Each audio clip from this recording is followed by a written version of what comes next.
Saludos, somos los integrantes del grupo número 5, conformado por Eduard Cárdenas, Carlos Isidori, Contreras Erli, María Chirino, Pirela Joan, Milagro Quintero, de la sección SP03 de tercer año. En esta oportunidad yo les estaré hablando de lo que es la medicina legal y de sus alcances. Ahora bien, debemos saber qué es primeramente la medicina legal. Pero para su defecto, el doctor Ernesto Carrasquero Reyes, él determina que la medicina legal es el arte de aplicar los documentos que nos suministran la ciencia física y médica en la confección de ciertas leyes, al conocimiento y a la interpretación de ciertos hechos en materia jurídica. Pero la medicina legal es importante porque nos ayuda a constatar el estudio de la salud física y mental de algún individuo que esté pasando por por un aspecto moral. Pero también la medicina legal es muy importante para el médico y para el abogado.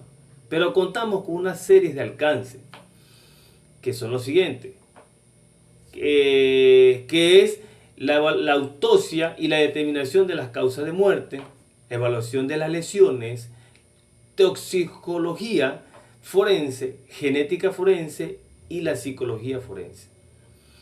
Pero el alcance de la medicina legal es fundamental en el sistema judicial, ya que nos permite la evidencia científica que puede influir en la resolución de los casos penales y científicos.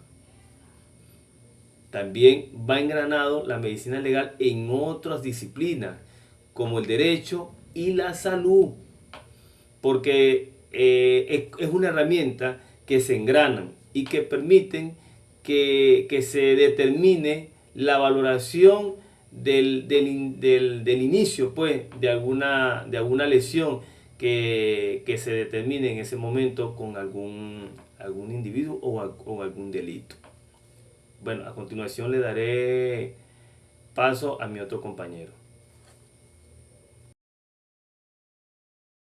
Saludos, mi nombre es Erlis Contreras. Yo le vengo a hablar sobre el peritaje médico legal, cuáles son las clases de perito, qué es un informe pericial y qué es una experticia médico legal, las clases y las partes de las experticias y los nombramientos de los peritos y las excusas al cargo. El peritaje médico legal es una prueba de un proceso judicial que requiere el dictamen de un especialista en medicina legal para esclarecer hechos que necesitan conocimientos específicos. ¿Cuáles son las clases de los peritos? Los peritos pueden ser oficiales designados por instituciones públicas o privadas, contratados por las partes interesadas. También estos se clasifican de acuerdo a las áreas de especialización. Entre estas tenemos peritos judiciales, peritos médicos, peritos contables, peritos calígrafos, peritos informáticos, peritos en criminología, peritos ingenieros, peritos de oficio, peritos psicólogos, entre otros. ¿Qué es un informe pericial y la experticia de un médico legal? Bueno, el informe pericial es un documento escrito que presenta las conclusiones del perito sobre un caso específico, mientras que la experticia médica legal es un conjunto de procedimientos realizados por el perito para analizar y evaluar pruebas médicas. ¿Cuáles son esas clases y partes de una experticia? Las experticias pueden ser físicas, químicas, biológicas, entre otras. Y estas partes incluyen la descripción del objeto o personas examinadas por las operaciones realizadas o los resultados obtenidos. ¿Qué es un nombramiento de perito y excusas al cargo? Los peritos pues son nombrados por los jueces o las partes involucradas en el proceso. Estas pueden excusarse del cargo por razones como conflictos de interés, por incapacidades físicas o mentales, o por la falta de conocimientos específicos. Gracias.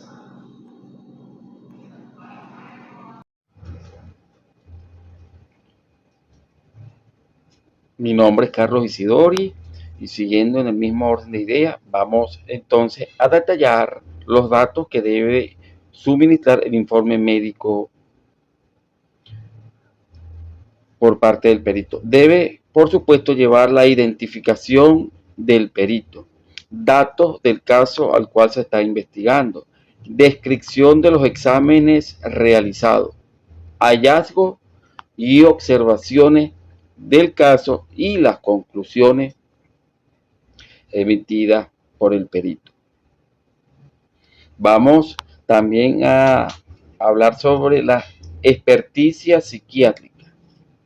Estas son realizadas por un perito especialista en psiquiatría para determinar el grado mental que tiene un imputado en el caso.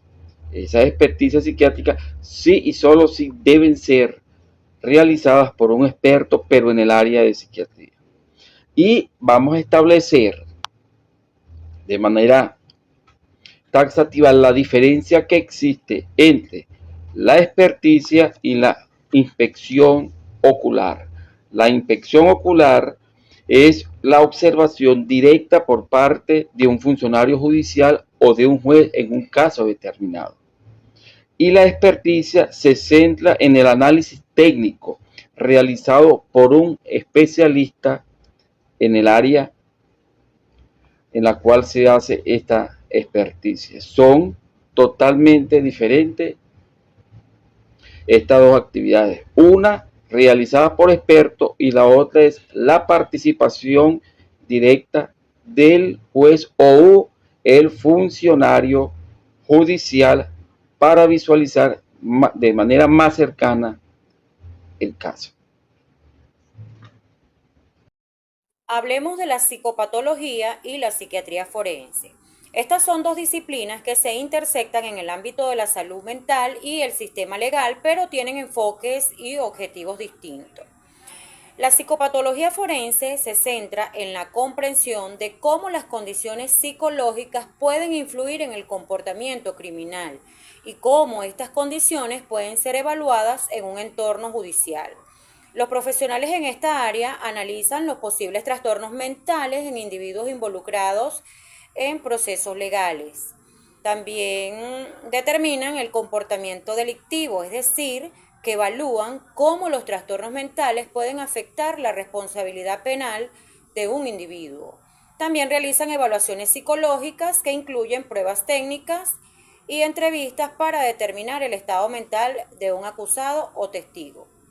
Por otra parte, la psiquiatría forense es una especialidad de la psiquiatría que aplica principios psiquiátricos al sistema legal.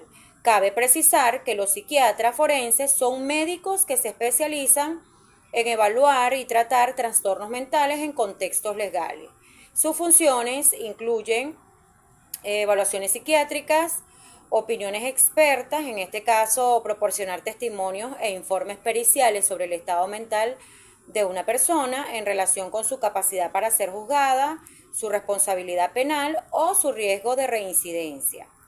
Y por último, ofrecen tratamiento a individuos con trastornos mentales que están en conflicto con la ley, ya sea en instituciones penitenciarias o en programas de rehabilitación. En conclusión, mientras que la psicopatología forense se centra más en el estudio y diagnóstico de los trastornos mentales en el contexto legal, la psiquiatría forense aplica estos conocimientos desde una perspectiva médica, proporcionando evaluaciones y tratamientos, testimonios de expertos en situaciones legales. Ambas disciplinas son complementarias y esenciales para abordar los problemas de salud mental en el ámbito legal.